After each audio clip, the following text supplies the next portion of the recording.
Bien, señores, bienvenidos a otra entrega de Sondeo.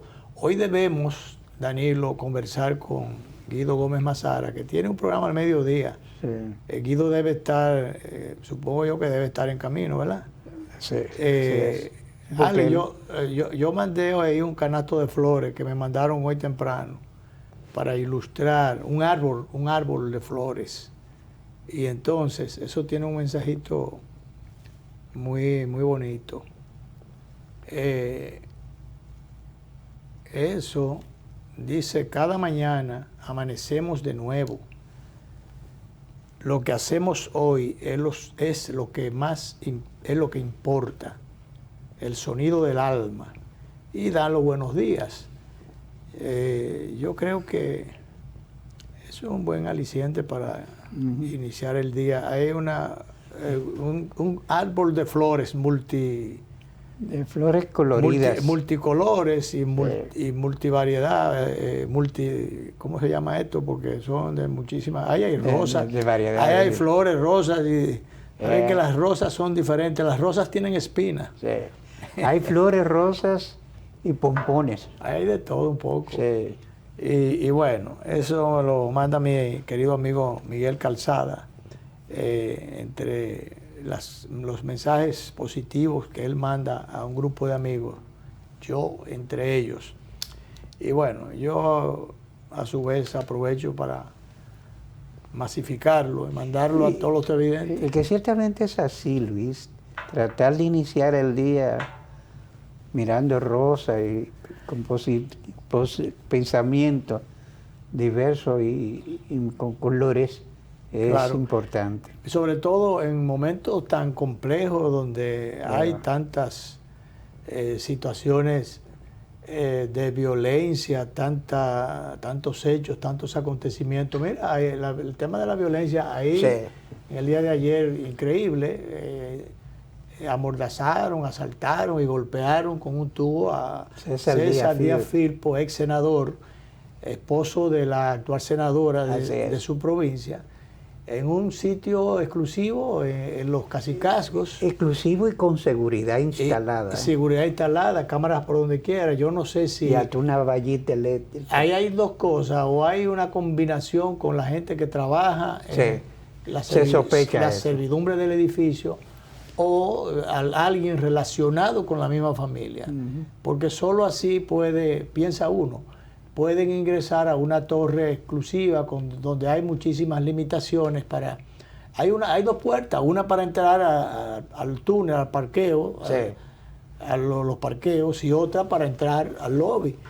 Entonces uno no entiende cómo pueden tan fácilmente ocurrir estas cosas. Él andaba caminando, fue a caminar, parece que, bueno, cuando entró... él vio uno, y entonces él se fue a trompada con uno, pero después vino él creía que no había otro. Había otro más. Parece que en ese momento no había más nadie en la casa.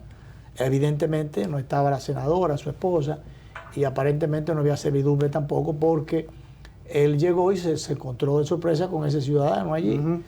Y bueno, yo sí vi hoy muchos movimientos. La policía, los investigadores están haciendo su trabajo. Ojalá que den con los ciudadanos que se metieron allí. Y sobre todo, y además de dar con ellos, sobre todo que se pueda... fue golpeado en la cabeza con un tubo. Bueno, que puedan establecer cómo ingresaron esta gente allí. Porque así como lo hicieron hoy, pueden hacerlo otro día. Y así como lo hicieron en esta torre, también pueden hacerlo en otras. En otro tanto, sí. Y entonces, oye, yo soy un enfermo, lo digo así, un enfermo con el tema de la seguridad de las puertas del sitio donde yo vivo. Yo vivo echando pleito con los vecinos, a veces sin saber con quién.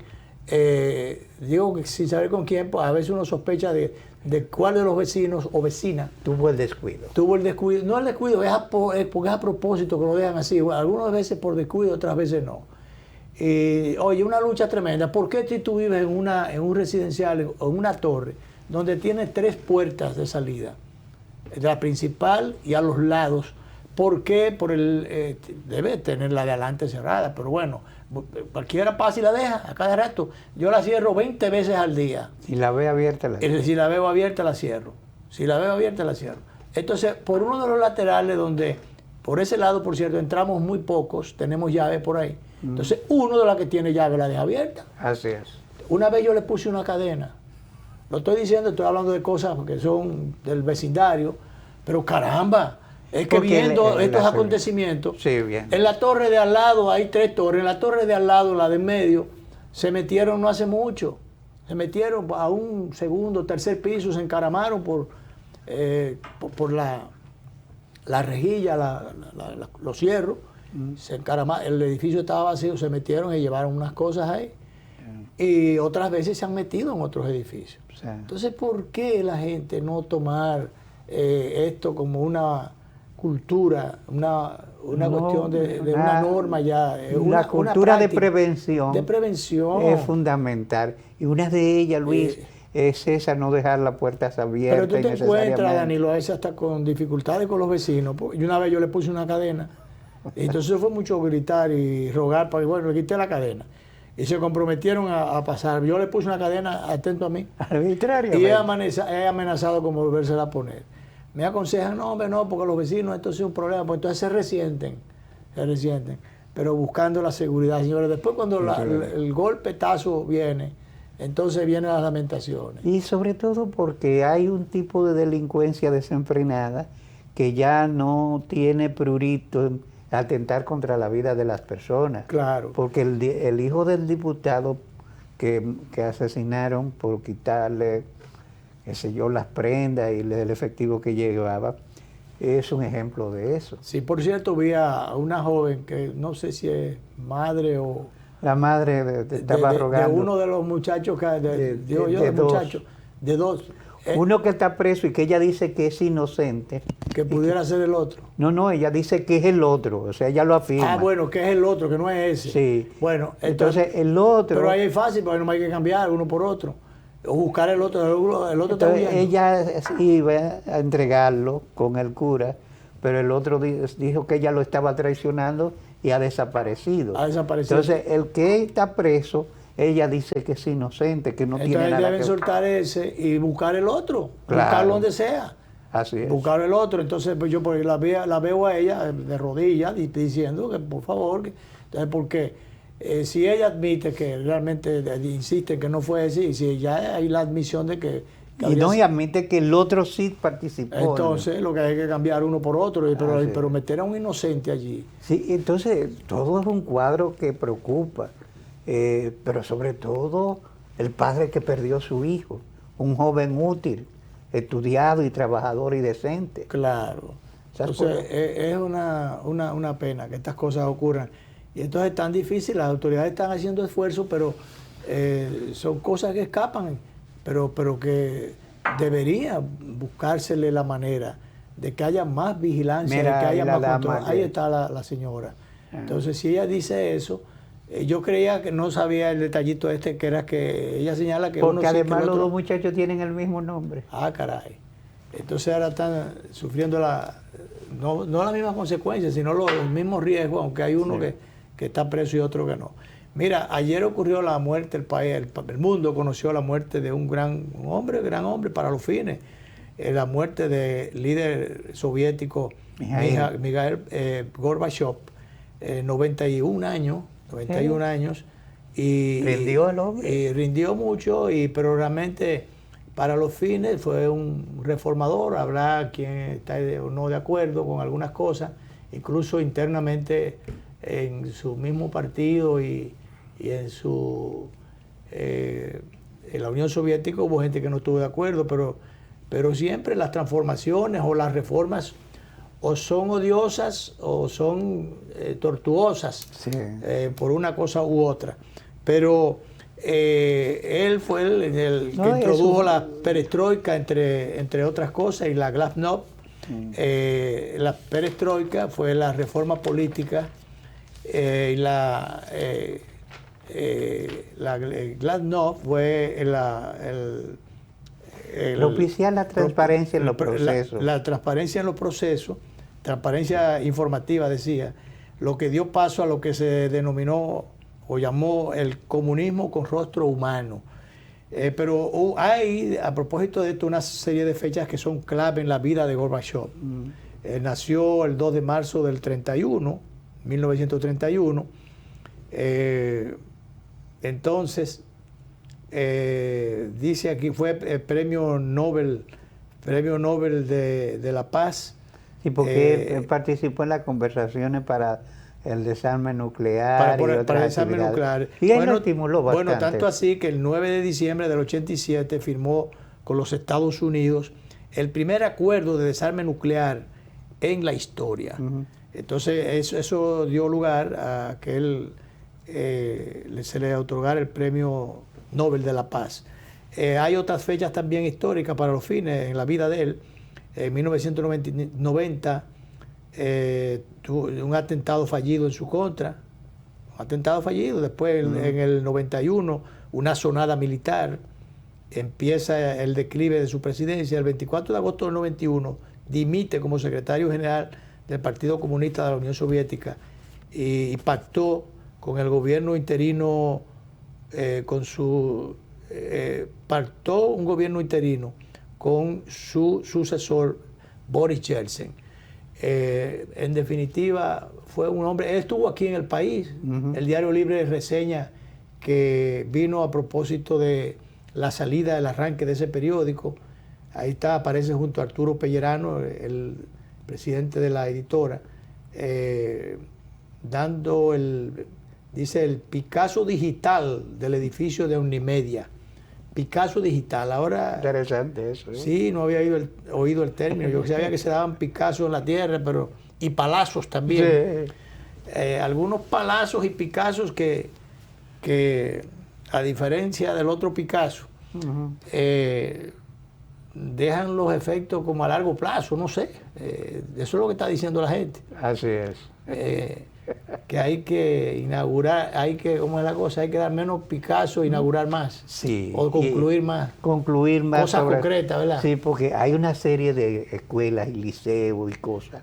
No, hay cosas a veces que se están... Bueno, ahí tenemos, déjame aprovechar, director, tenemos los reclamos, por ejemplo, de los ocoeños, la carretera de Rancho Arriba a Sabana Larga, antes de llegar a Ocoa. Eso era parte de las obras contratadas con la Odebrecht. Y no se ha terminado y la gente está reclamando la carretera de Rancho Arriba, mira los hoyos. Eso es un desastre, un pandemonio, un dolor de cabeza.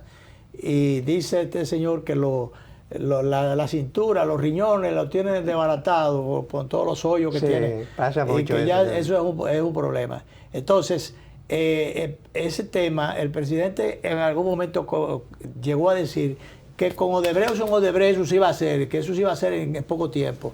Tengo entendido que el ministro de Obras Públicas también estuvo por allá y prometió eso. Y esto lo traigo a colación porque en el día de ayer, mira, hay haitianos que están llenando los hoyitos ahí para ganarse una viruta cuando pasan la gente. Sí. Pero bueno, imagínate, tapar una carretera, arreglar una carretera con palitas de materiales que le tiran. Eso es como una... es un paliativo muy tenue.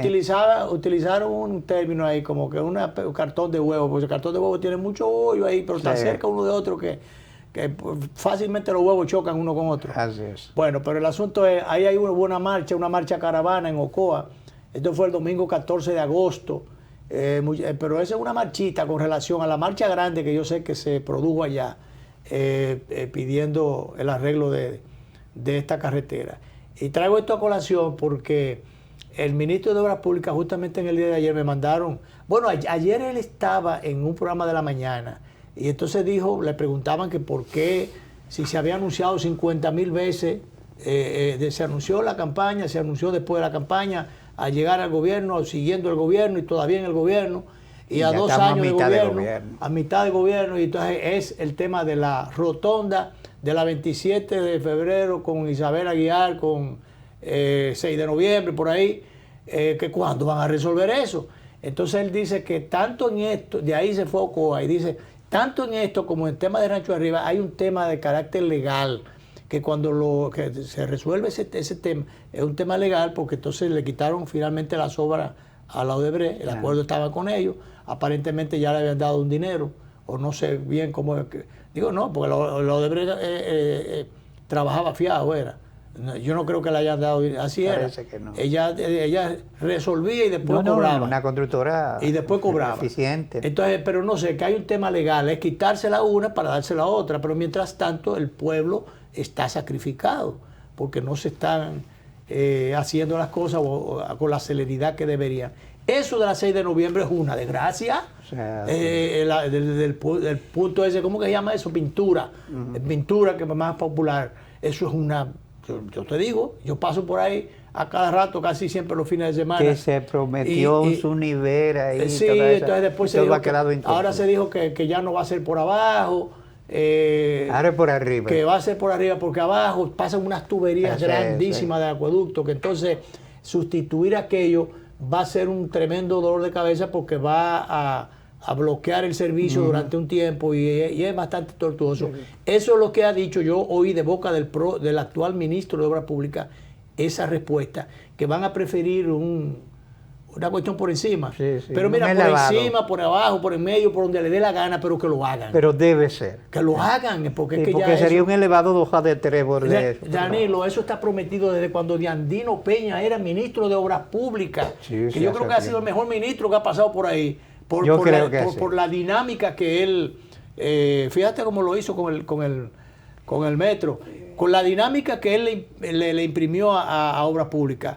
Las obras de ahorita, el que estaba era Jimmy Durán, ministro de Obras Públicas, muy bueno, muy querido por todos nosotros, pero entonces resulta que Jimmy aparentemente, quizás porque no tenía la influencia y los dineros no fluían, como en el caso de Diandino, que venía de ser ministro administrativo, secretario administrativo de la presidencia, y manejaba con facilidad el desembolso de los recursos. Ahora, Diandino es esencialmente un constructor. Es un constructor. Con criterio de rapidez. De rapidez. Y su obra va y su impronta va a quedar como un legado en esta casa. Para muchas mezquindades, aquellos que muchas veces no le han reconocido, han visto otro ángulo de las gestiones de Diandino, y no han visto la dinámica, la prontitud con que y la practicidad con que se hacían las cosas.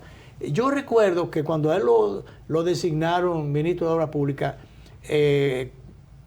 entre otras cosas, porque había prometido el gobierno, en ese tiempo el gobierno del presidente Leonel Fernández, había prometido la construcción de un puente, de un nuevo puente en Baní, en el paso frente a la fortaleza de la policía ahí, al cuartel de la policía de Baní y de la provincia. ¿Y qué pasa? Que eso pasa tiempo, viene tiempo y no se resolvía. Y Diandino, de ahora por ahorita, eso fue friendo y comiendo. Como decíamos cuando muchachos, un tremibalé. Y se hizo el puente, hizo el puente. Claro. Y entonces después había otro puente que había que hacer. Eso era un tapón que se producía allí. Otro tapón que se producía era en el puente Lucas Díaz. Ahí ese puente hecho cuando Trujillo, un puente estrecho y bueno. Vinieron, le hicieron el otro al lado, la 6 de noviembre, otro puente, eso lo hizo Diandino también.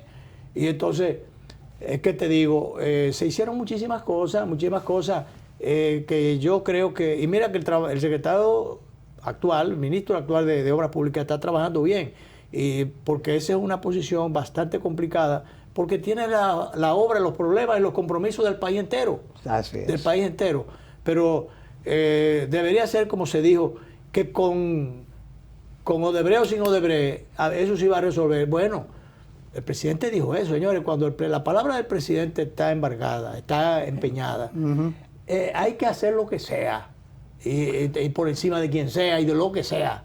Entonces usted resuelve. Entonces, vamos a hacer la carretera del Caray esa, son 12 kilómetros de Rancho Arriba hasta Sabana Larga.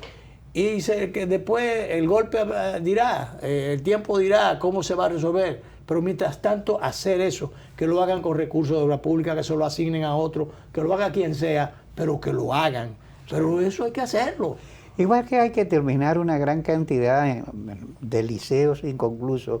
Hoy hay un titular en el periódico Hoy, creo, que fue lo que nosotros advertimos. Dice el titular, el 4% convirtió a educación en un espacio de negocios. Pero es verdad, lo advertimos. En un espacio, en una mafia de negocios. Sí, y lo advertimos. Negocios mafiosos. Que tanto dinero sin haber unos programas específicos de prioridades, iba a ser un problema. Siempre recuerdo a Fernando Mangual, planificador excelentísimo, que pronosticó eso. Estábamos allí ese día. Sí, estaba en el asiento que estaba allí. El asiento estaba allí, a mi izquierda. Recuerdo, el set estaba montado en esa parte cuando él adelantaba. Si hoy se le dan todos los recursos, 4% a educación, no hay la estructura, la dinámica, la logística preparada para poder ejecutar. Y advirtió que se iban a crear más problemas que soluciones. Y ahí aquí estamos. Palabras proféticas, así fue. Entonces, por Dios, tanto cuarto para que unos pocos se hicieran de mucho dinero a costillas. Por ahí pasaron muchísimos secretarios malos, muchos ministros y secretarios y después ministros malos que no sirvieron para poca cosa, sirvieron para nada. Y que entonces ayer o antes de ayer había un titular que decía que unos 1.400 colegios o escuelas, unas 1.400 escuelas estaban funcionando con dificultades, con deficiencias. Entonces, ¿cómo es posible? 1.400 locales educativos que funcionan con tales o cuales dificultades o problemas. Hay una serie de construcciones de liceos que han quedado a medio talle y que solamente han servido para que haitianos ilegales lo cojan como vivienda. Claro. Entonces, todas esas cosas hay que buscarle solución. Exacto. Entonces, realmente lo que pasa o vino pasando con el Estado es que muchos lo veían como una oportunidad para hacerse de unos cuartos, y realmente fue una especie de polilla o de rapiña que llegó. ¿Cuál es otro término? Carroñero puede calificar allí, encajar perfectamente, pero por favor, ¿y qué equipo fue de gente que vino a gobernar allí?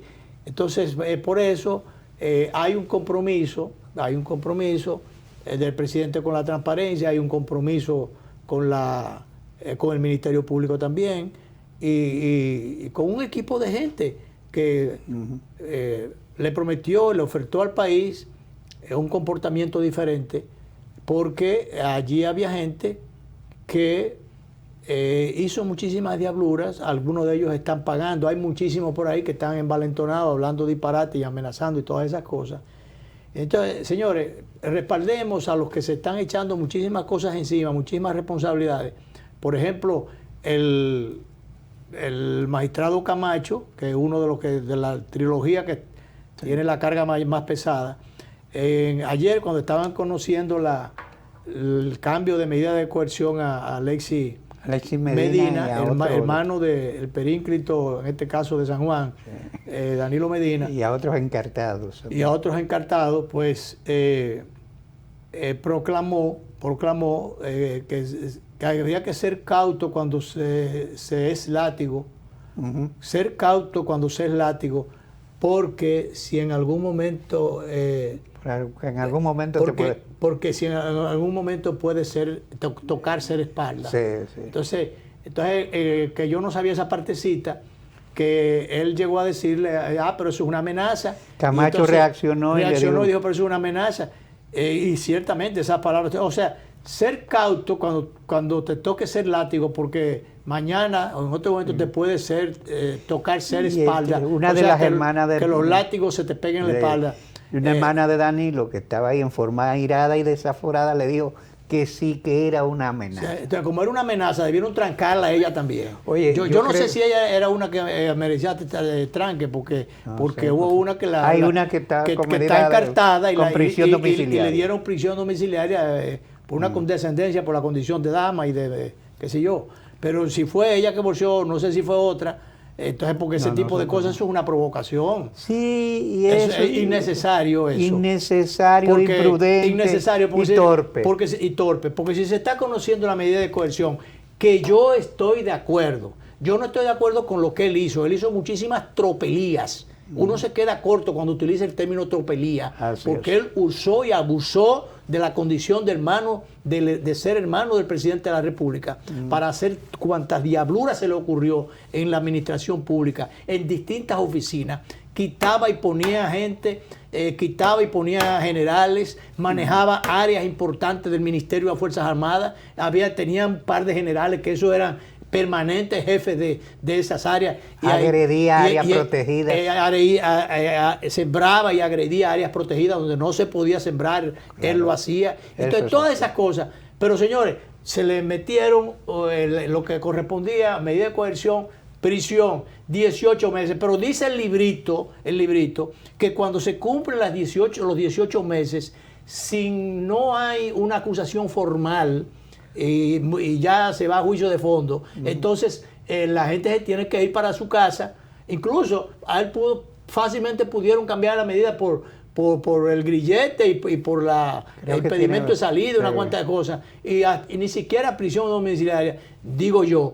¿Por qué? Porque la prisión es, dentro de todas esas cosas, se supone que es la excepción. La excepción, debería ser la excepción, y aquí le echan mano primero a eso, te trancan. Entonces, ¿qué pasa? Que como ya habían pasado los 18 meses, dice la ley, dice la normativa procesal, que entonces hay que cambiarle la medida, variarle la medida. Entonces, bueno, sencillamente, y él dijo, yo no me voy a ir, yo no me voy a quejar. Está bien. Entonces le pusieron prisión domiciliaria, el impedimento de salida y todas esas cosas, y una presentación periódica, una garantía periódica, porque va a estar en su casa, periódicamente va a estar en su casa, una garantía económica de un paquete de millones de pesos ahí.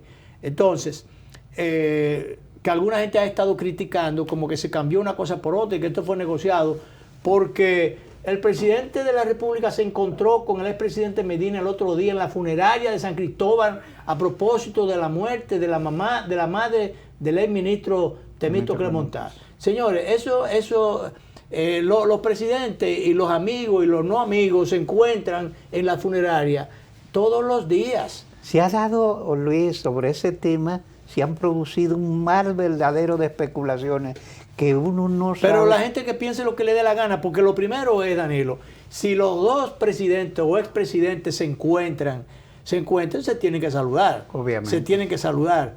Y entonces, yo me encontré el otro día con un funcionario bastante ácido y desagradable y mala cosa. ¿Funcionario actual? No, del gobierno pasado, un ex amigo. Y entonces, ¿qué pasa? Nos encontramos en los escalones tete a tete. Como la funeraria. No, fue aquí bajando los escalones, yo saliendo del canal. Y entonces me dijo, hola, ¿cómo están? Porque tú no le vas a negar un saludo, además. No. Eso pasó. Como diría José, ya lo pasado. Entonces, ¿qué tú vas a hacer? Entonces, nada, porque además de eso hay una decencia, hay unos comportamientos y unas cuestiones de estilo que obligan. Entonces, de tú hipócrita eres. Bueno, yo no sé, pero yo lo saludé, Danilo. Le correspondía el saludo. A lo mejor si hubiera sido el tiempo en que lo haría igual. Me hubiera pasado por el lado, entonces a lo mejor me hubiera yo tenido que jalarlo por el saco para que me hubiera podido saludar. No, llamarlo fulano, no me hubiera visto, ahora me vio. Y me saludó, lo saludé. Y así debe ser la cortesía, eso no cuesta nada. Entonces los presidentes se encuentran a cada rato. Se muere un familiar, tú ves que hay uno que le está, por ejemplo, expresidente, que le está tirando al otro, y que cuando se muere un familiar de un lado o del otro, entonces ahí están juntos. ¿Por qué tiene que ser así? Porque la democracia, la decencia y la cortesía imponen eso, la civilidad política ciudadana, impone eso, político o no. Entonces yo creo que eso fue un encuentro muy circunstancial. Saludarse como había que hacerlo, punto, pero no, que eso fue calculado. Mira, fulano, yo voy a estar a tal hora para que entonces tú dile a los ayudantes tuyos que precisen la hora para que lleguemos juntos, para que nos juntemos allá. Eso es un disparate, y de que hubo ya un acuerdo para que sé yo qué cosa, cambiar prisión por reelección. Eso es un cuento de camino. Yo creo que no creo que eso pueda se pueden dar algunos ablandamientos a ciertos niveles, pero yo no creo que eso se dé así. Si hubiese sido así, no hubiera caído preso los hermanos del expresidente Danilo Medina, no hubiese caído preso Adam Cáceres, el ex... Jean Alain. Jean Alain y toda esa gente que está preso, que cayó preso en algún momento. No hubiera caído ninguno porque con una simple llamadita, pero ya las cosas no se resuelven con llamadita. Al jefe de la escolta de Danilo Medina, cuando lo fueron a buscar, no le dijeron nada al presidente, y me consta lo que estoy diciendo, no le dijeron nada al presidente, sencillamente... Siendo un oficial activo. Siendo un oficial activo y durando ya 4 y 4, 8 años detrás de un presidente o al lado de un presidente, la confianza de un presidente, la seguridad de un presidente y con el rango de mayor general, entonces, y que no ha sido suspendido todavía. Entonces, por una cuestión de Estado, había que, aunque fuera por un papelito, mandarle a decir eso con un determinado confidente, mandarle a decir eso al presidente, para que estuvieran realmente al tanto. No le dijeron nada y entonces fueron a buscar al hombre y se lo llevaron para la cárcel, la acusación, y se lo llevaron para la cárcel. Entonces, bueno, vivimos en una democracia no pura, tiene 50.000 defectos, pero sí se están cumpliendo las cosas. Porque en otro tiempo, la democracia. Es una forma de construirla, es viejísima democracia, y defectuosa, y que yo cuando, pero bueno, democracia al fin. En otros tiempos, Danilo, en gobiernos semidictatoriales o con dictaduras ilustradas, una llamadita resolvía eso. Claro. No se trancaba a nadie, sino que nada, se saltaba, le daban brinco. Tú sabes que yo recuerdo que yo tenía un camarada que había sido, su padre fue un poeta muy amigo de Balaguer. Y todas las veces que caía preso, Balaguer llamaba de una vez. La mamá llamaba a Balaguer y Balaguer llamaba para que lo soltara. Claro, no, porque habían sus afectos y sus cosas, gente que tenía, había algunas madres. Y tú sabes que esos poetas, el presidente Balaguer, que fueron amigos de él, lo estimaba mucho. No, esas cosas. Si habían sido poetas y amigos. No, porque tú no tienes la culpa de que, por ejemplo, que un muchacho salga dañado, un familiar salga dañado, o tenga alguna, porque tampoco en ese tiempo... No era dañado, era militante de izquierda. Digo, en ese tiempo, no que fuera dañado, pero bueno, para los fines, pero lo pudieran... Carpetoso, entonces, vamos a ponerle. Sí. Y entonces, pero Balaguer respetaba esas cosas. Porque realmente, yo te voy a decir una cosa, tú y yo y muchos otros que le dimos muchísima funda a Balaguer. Señores, Balaguer era un estadista. Era un estadista, ahí hay que darse de cuento. De que el aspecto institucional, él no le daba mucha vuelta a las cosas, pero esa es otra cosa, ese es otro tema. Pero era un estadista, entonces él respetaba determinadas cosas. Entonces, eso, por ejemplo, esas amistades con esos patriarcas de los pueblos, de las provincias, eso para él era, y sobre todo con los poetas, ese tipo de gente, la gente de su clase. Por eso la enllabadura de poeta Gerón. Sobre todo los poetas que no le negaban a esa condición de poeta. Los que no le negaban esa condición, por eso su enllabadura con el poeta Gerón, que fue quien le escribió una obra, justamente la que le patentiza o le reconoce, y esa obra fue editada, ¿cómo se llama esto? Traducida a varios idiomas. Y ese fue el encargo para los fines. La designación del poeta Gerón en Francia como embajador formó parte de ese paquete. Gerón fue un promotor realmente de la obra poética del doctor Balaguer, que los poetas aquí en sus tiempos de juventud no quisieron reconocerle, pero tampoco otros mezquinos después ya de muchos años tampoco querían.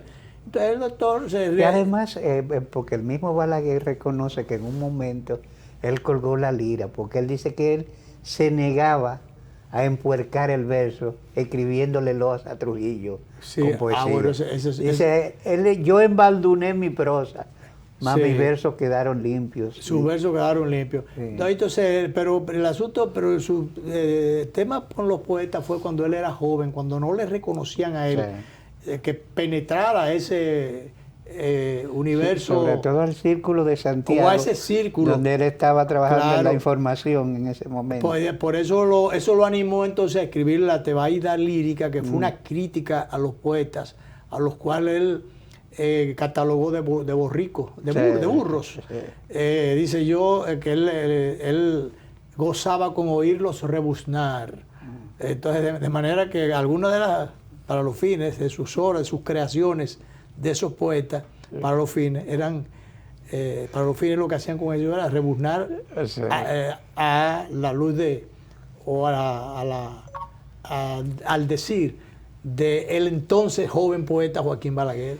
Yo no sé qué tanto Tamaro se llevó. Le voy a preguntar a Cándido. Yo quiero que tú me lleves una vez donde el poeta, porque quiero hacerle una precisión y preguntarle. No, yo te llevo. El problema es que tú te comprometes ahí. Yo lo voy a decir público. Sí, vamos a ir. Y después se me plumea. Y entonces no. Porque Tomás Hernández Franco fue un poeta muy distinguido y escribió un verso. Pero a él lo dañó un libro que escribió a favor de Trujillo. Porque tú sabes que al poeta le gustaba empinar el codo. Entonces, a Trujillo le gustó tanto el libro que le recogían los vales en los lugares donde él dejaba deuda de bebida y todo. Y lo nombraron embajador en Brasil. Y el dinero que dan, ese se lo bebió 3 veces. El dinero que dan se lo bebió 3 veces. Para instalarle. Se lo bebió 3 veces. Tuvo Trujillo que decirle a don Héctor Inchante Cabral que no le diera ni un chele y lo instalara en Brasil. Ahora, hablando de poetas y de escritores ya, y de prólogo, me gustó aquello de la época tuvo sus cosas. Sí. El ciudadano aquel que escribió, que llegó a escribir, a propósito, cuidándose de Trujillo, que tenía su huevo pesado, escribí que era un libro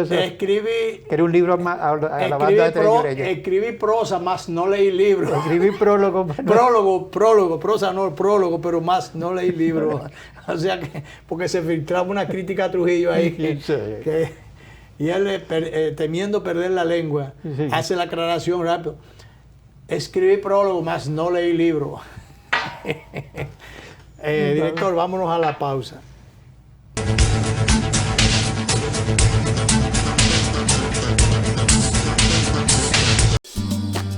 El dominicano, cuando quiere puede, lucha como nadie para progresar. En su corazón la esperanza crece, sabe que la fuerza está en la unidad. Dominicana, dominicano, somos vencedores si me das la mano. Le dimos pa' allá y lo hicimos. Juntos dimos el valor que merece nuestro arte y nuestra cultura para seguir apoyando el crecimiento de nuestro talento y de nuestra gente. Banreservas, el banco de todos los dominicanos. 3 de las zonas cafetaleras más fértiles del país dan origen a 3 cosechas especiales que hoy brindamos con todos los dominicanos. Desde Barahona nos llega el café Perla Roja, con aroma a caramelo y notas de roja fruta tropical. Rancho Arriba nos brinda el café Suardí, con aroma a chocolate, nueces, especias y tonos florales. Y desde nuestra cordillera central, el café Gran Sierra, con perfumado aroma y notas afrutadas. Con el nuevo café Santo Domingo Gran Origen y sus variedades Perla y Roja, Suardí y Gran Sierra, estamos orgullosos de continuar llevando a los hogares dominicanos lo mejor de lo nuestro.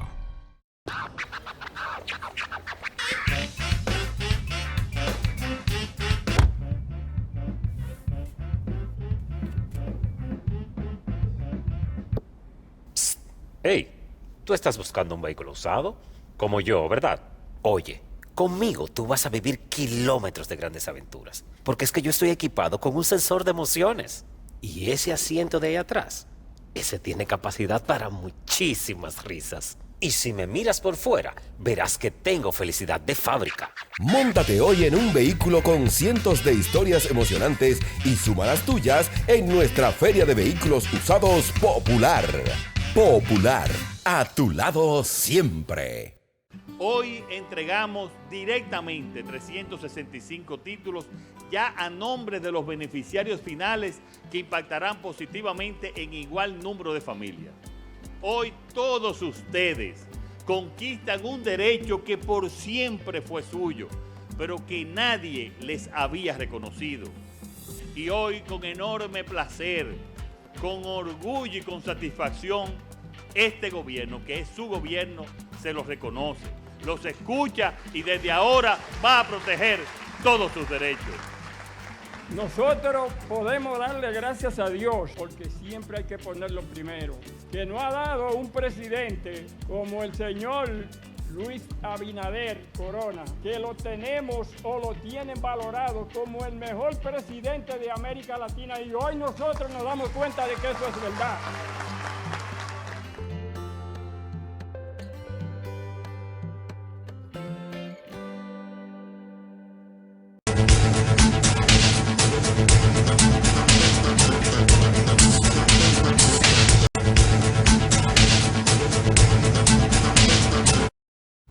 Bueno, dijimos, el gobierno se propone, según veo un anuncio aquí, Danilo, comprar una serie de terrenos en los que están construidos una serie de barrios, el ensanche Luperón, el ensanche Payá, los Guandules y una serie de sectores. Es una deuda política social pendiente. De la parte norte, que fueron construidos la mayoría de esos barrios en tiempos de Trujillo, incluso se hicieron...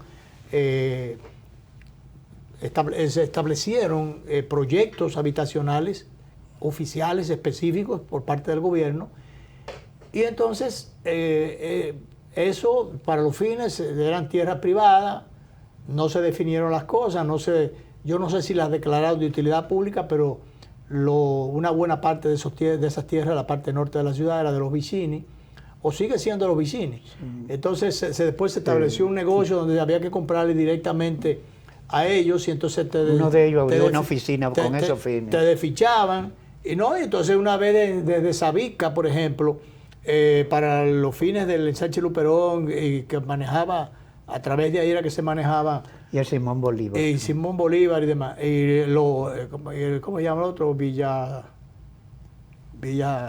¿cómo se llama? Porque Villa Juana era de los Peñas. Bueno, no. Allá al final, porque está el hospital, bueno, el tema es que los Vicini no aceptaron aparentemente los dineros que le iban a dar en aquella ocasión el Estado, y entonces eso se quedó así, todo bien hasta que Trujillo estaba vivo. Después, entonces la cuestión se apretó y comenzaron entonces a reclamar, instalaron una oficina para gestionar directamente el cobro de la tierra. Sí. Entonces, pero si la tierra te la cobraban a los tiempos, por ejemplo, a valor del tiempo de cuando se hicieron la construcción, no fuera nada. No, ellos quieren cobrar al momento en que se haga la transacción. Instalaron en Sabica, había un administrador, un director de allí, que instaló incluso de manera paralela, o hizo que se instalara, o con consentimiento de él, se instaló una oficina de cobro para entonces, y de venta para el que quería. Entonces yo me negaba a ese tipo de cosas. Yo me negaba porque la propiedad de mis padres, la casa de mis padres, mi padre la compró de unas segundas manos en el 63, poco antes del 63, como el 62 por ahí. En el 63 vino la familia de Ocoa a vivir en el ensanche Luperón. Entonces, él paga su casa y demás. Y bueno, ahí está el saldo, pero todavía no tiene título. No tiene título. Entonces, me enteran de que eso está ahí, pero digo, no, es que yo me niego a eso, yo no voy a pagarle tierra a un sector privado cuando es el Estado el que tiene que pagar eso. Después me dice alguien que se hizo abogado, un muchacho que yo conozco que se hizo abogado y se casó con una abogada también, y entonces estaban manejando el tema de la tierra. Él trabajaba en el catastro, en la autoridad inmobiliaria, y ella gestora de negocio de bienes raíces y qué sé yo. Tenían un guantú. Entonces ella me hace la salvedad, me convence, me dice, mira, pon tú que tú des 200,000 pesos por la tierra. Entonces tu inmueble, automáticamente tú tienes tu título, tú eres sujeto de crédito y tu propiedad tiene ya un valor diferente. Sí. No es lo mismo que... Digo, bueno, está bien. Pero Danilo, después me entero yo, con otra gente que estaba haciendo eso, queriendo hacer la transacción con ellos, que no, estamos hablando de que ellos te piden que si yo cuántos millones, pues yo cuántos, o sea, a valor de mercado. A valor de mercado, de ahora, de cómo está actual. Digo, pero ¿cómo tú puedes una casa? Esa casa le costó 5,000 y pico de pesos a mi papá. De traspaso, de segunda mano fue. 5,000 y pico de pesos, no recuerdo. Menos de 6,000 pesos, menos de 6,000 pesos. Recuerdo que mi papá le cogió algo prestado a mi tío Hermógenes. Sí, porque 5,000 pesos era un dinero. Muchísimo cuarto. A mi tío Hermógenes le cogió algo prestado y completó el dinero y entonces ahí se pudo hacer él. ¿Y cómo tú puedes dar que 1 millón, que yo cuántos millones, o un acuerdo que si da tanto? Pero eso no es posible. Y entonces yo digo, no. Entonces el juego sigue trancado. Entonces yo saludo este anuncio que hace Mérido Torres, que es el director de la oficina que está encargada de la titulación. En los procesos de titulación. Los procesos de titulación. Yo saludo esto. Ojalá que el gobierno pueda hacer eso. El aspecto social. Hay un compromiso, está comprometido a entregar 400,000 títulos. Yo no creo, porque han entregado 30,000. Sí. De 400,000 el anuncio y la aspiración y la realidad 30,000, faltan 2 años. Yo creo que no van a llegar. El Mérido Torres dice que sí, que él quiere y se propone a cumplir eso. Ojalá, pero ese es un tema social que hay que resolver. El Estado debe normalizar aquello y resolver eso, y saludamos esa iniciativa, esa disposición que tiene una gran connotación social. Eso lleva mucha tranquilidad a los hogares. Hubo muchos viejitos de Luperón y de esos barrios que se murieron ya. Se murieron ya. Claro. Y se murieron los padres, se murieron los hijos. Ahora están los nietos lidiando Tercera generación todavía luchando con esas cosas. Director, vamos a ver la tercera. La última pausa. La última pausa para ver la colita que queda en la tercera ronda.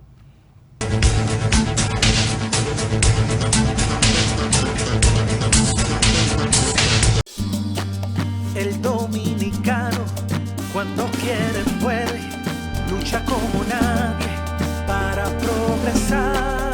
En su corazón la esperanza crece, sabe que la fuerza está en la unidad.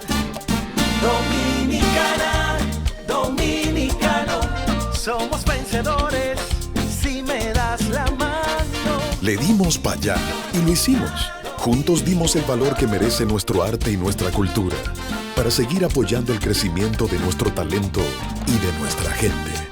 Banreservas, el banco de todos los dominicanos.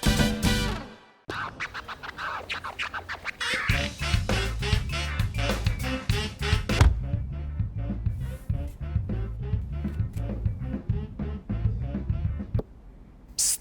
Hey, ¿tú estás buscando un vehículo usado? Como yo, ¿verdad? Oye, conmigo tú vas a vivir kilómetros de grandes aventuras, porque es que yo estoy equipado con un sensor de emociones.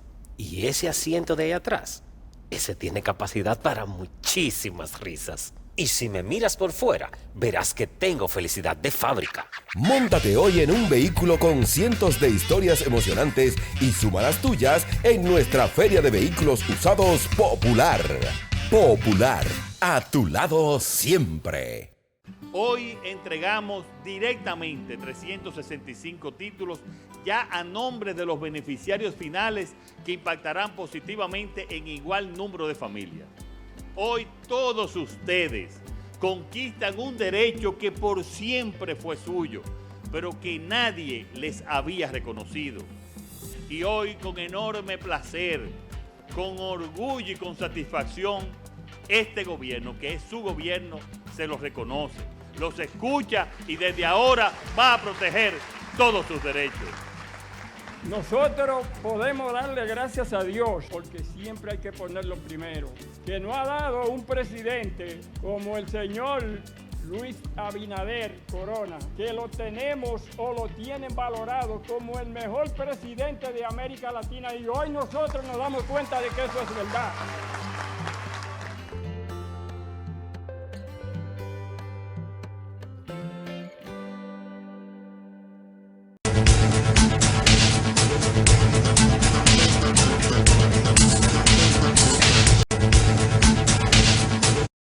Danilo, a propósito de Jean Alain, a propósito de Alexis Medina, a propósito de todas estas cosas, uno le suma el caso de el exdirector de la Dirección de Drogas, un año de medida de Félix, general Félix Albuquerque, ¿cuál es el otro apellido?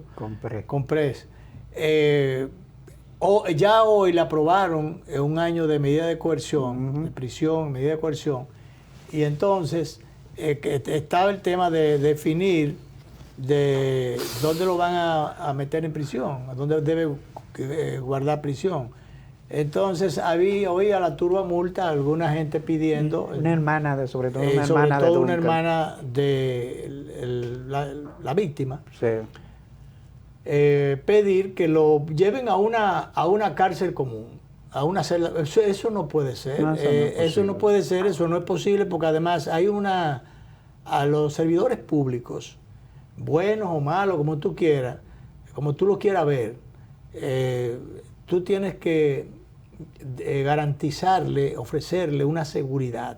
Entonces, sobre todo a personas que hayan desempeñado funciones muy riesgosas, instituciones muy complejas, que impliquen muchos riesgos, muchas responsabilidades, como es el caso, por ejemplo, de la Dirección de Control de Drogas. Esa es una institución muy especial, muy sui generis.